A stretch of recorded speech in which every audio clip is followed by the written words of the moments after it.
What's the most bizarre historical fact you know?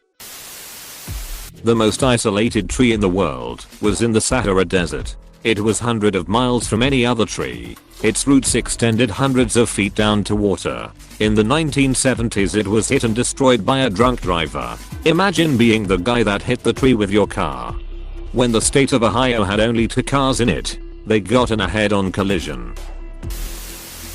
Henrik Ibsen was a Norwegian playwright / who suffered a stroke.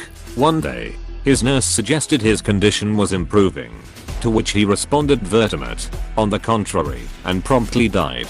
I stole this from a book called The Encyclopedia of Useless Information. This seems to happen often, where someone will have a dramatic improvement shortly before they die, almost like the body has given up fighting, and instead uses what little resources it has left to make you feel better for just a little bit. Saw that with my father. On his last day of life, after having had no appetite for days, he ate a good portion again, as if he were getting better. I've said this before, but the first troops captured at Normandy were actually Koreans. The Japanese had pressed them into service against the Russians, who captured them and pressed them into service against the Germans, who captured them and pressed them into service against the Brits and Americans. In the year 892, Sigurd the Mighty of Orkney was feeling pretty proud of himself after killing his foe, Melbrigd. So proud, in fact, that he cut off Brigd's head and strapped it to his horse's saddle. Unfortunately for Sigurd, he sat in such a way that caused Brigd's teeth to rub against his legs and create an open wound. The wound became infected, and Sigurd eventually died as a result. I can't see how he just let the teeth grind up against his leg for who knows how long. That must have been super uncomfortable. You've got a lot of stuff rubbing on you on a horse, and a grinding like that is hard to notice. Like how you don't feel a blister until later. The youngest person to ever give birth was a 5-year-old girl. Her name is Lina Marcela Medina de Gerardo, and she is still alive today. Her son died in his 40s, so she actually outlived the child she gave birth to. To make matters worse, her father is suspected to have fathered the child. That was a confusing and creepy sentence to write. She may have been in her 40s when he died too. Unreal. The first US conscript of WWI was the father of the first US conscript of WWII. Conscripts were chosen at random for both wars. This is some Stanley Yelnats shit right here. All because of their no good, dirty, rotten, pig stealing great-great-grandfathers. Vikings went as far as modern day Morocco to fight as mercenaries. The Byzantine emperor had his Varangian Guard, personal bodyguard, composed mainly of Norsemen. Harald the Great traveled the rivers of Russia to join the Varangian Guard. He raided the length and breadth of the Mediterranean before returning to the north and make himself king of 2 nations by right of blood and battle. Then he invaded England and became the second of 3 kings to die in that land in that year. His life was basically a metal album, only without the slow and quiet bits.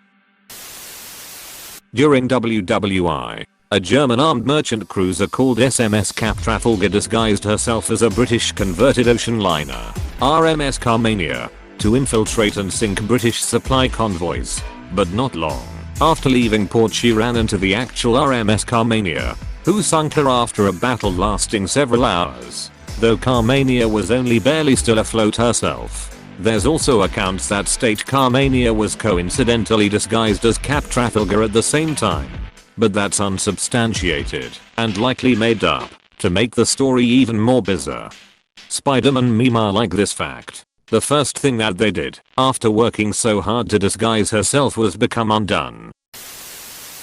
In 1767, when British Captain Samuel Wallis journeyed to Tahiti to trade, his crew found that the natives would exchange iron for sex. As a result, the crew began prying iron nails and fittings from anything they could find, to the point Scott had to end the trip early because the crew had begun to remove the nails from the deck boards and beams, literally taking the ship apart in harbor. And I thought I was thirsty. You'll never know true thirst if you've never seen Tahiti women. George Washington spent roughly 15% of his money on liquor. Maybe due to the fact he didn't know dinosaurs existed. I, too, am often driven to drink at the thought of large, mysterious reptiles. During the Apollo 8 flight, astronaut Commander Frank Borman came down with a stomach bug and ended up vomiting and shitting himself at the same time. There was barf and diarrhea floating around the space capsule, and the other astronauts had to put on gas masks to block the stench while they cleaned it up.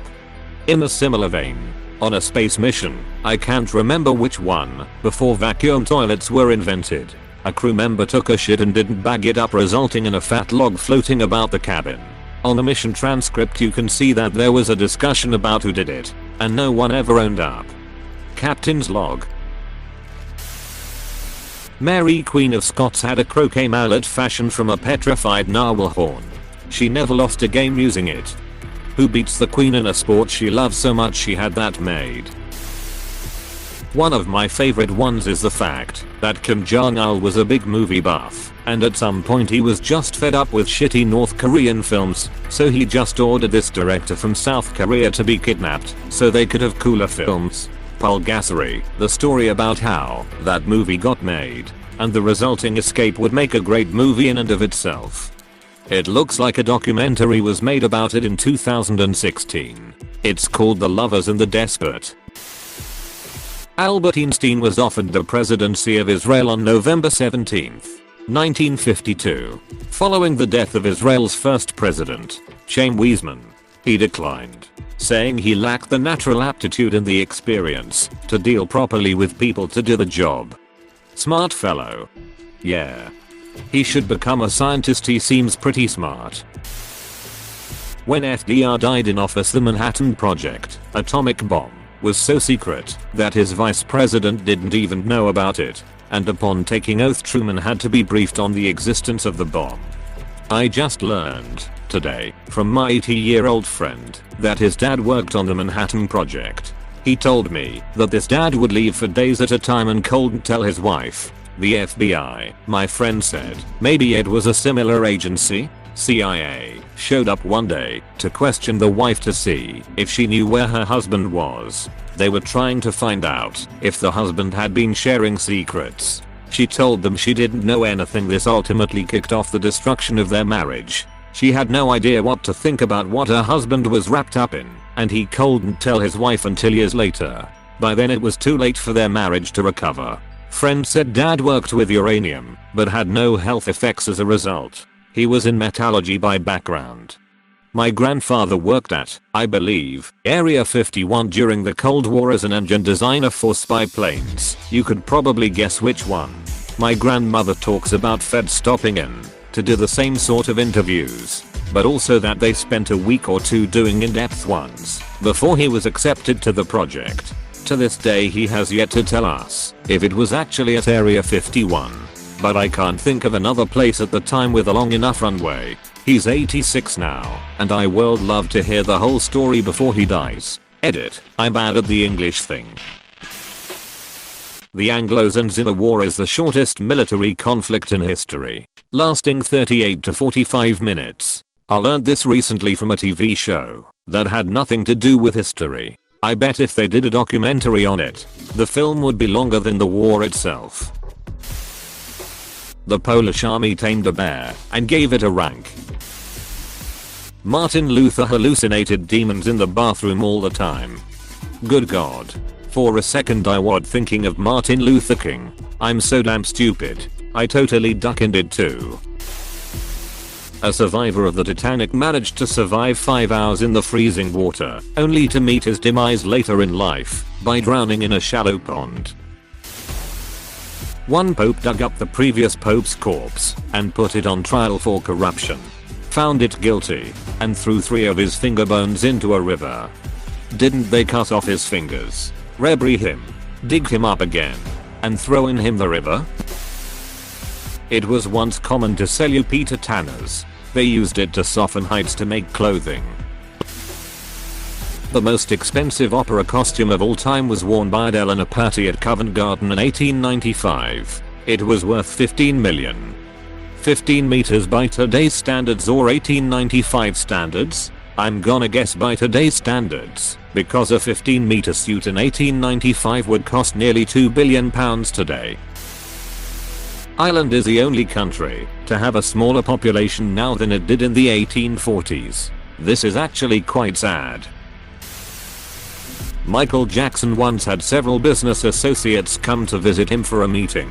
While waiting in his lobby, they sat down near a life-size wax figure of him. After an hour or so of waiting, the statue jumped at them, freaking them out. Michael Jackson had pretended to be a statue of himself for over an hour to scare these guys waiting in his lobby. I wonder if he caught them talking any smack about him. I was thinking this is probably the main reason he did it in the first place. A cat supposedly survived the sinking of the Bismarck and went on to survive 2 more sinkings. Very oversimplified. For more info look up Unsinkable Sam. The cat definitely sunk those ships. Little bastard got away with it too. In March 1941, a man from a small town of Peresin, Serbia, at that time, a part of Yugoslavia, bragged about how he sent a telegram to Hitler telling him to keep his hands away from Serbia/Yugoslavia unless he wants to get his ass kicked. Of course, nobody believed him. Then, less than a month later, Nazi Germany invades Yugoslavia. They enter Peresin, find that man, and execute him in public. It turns out he was not lying. Edit, I stand corrected. He was in fact taken to a concentration camp. That's like someone talking shit online, and then all of a sudden there's a knock at the door lol. In England during WWII, there were certain regiments that were tasked with making fake airplanes out of wood and painting them to look like the real thing. This was to confuse the Luftwaffe as to where real airfields were, and so they would bomb the wrong place. One of many stories from my granddad and great uncle. Switzerland has accidentally invaded Liechtenstein 3 times. Accidentally, once is an accident, twice is a coincidence, 3 times? That's a pattern. In the 13th century, Pope Gregory IX basically declared war on the cats of the world. Yeah, didn't he kinda cause the plague? Yeah, he did. Great times. The man who survived both of the atomic bomb attacks on Japan, Tsutomu Yamaguchi/Zazero, was on a business trip in Hiroshima on August 6, 1945, when the first bomb was dropped. Being no more than 2 miles away from ground zero, he suffered multiple injuries, but survived. He eventually managed to leave the city by train to return to his home in Nagasaki. On August 9th, Yamaguchi showed up to work and was telling his bosses about his ordeal in Hiroshima when the second bomb was dropped. Although he was a similar distance away from the second blast as he was from the first, Yamaguchi miraculously survived again. Gets a nuclear bomb dropped on him and shows up to work 3 days later. Japanese business people are something else, man. I'm Japan sometimes. If you do a bad job, instead of firing you, they just take away all your duties. You just show up to work, do nothing, go home, and still get paid. It's supposed to cause shame, but sounds like a sweet deal to me. Ketchup was sold in the 1830s as medicine.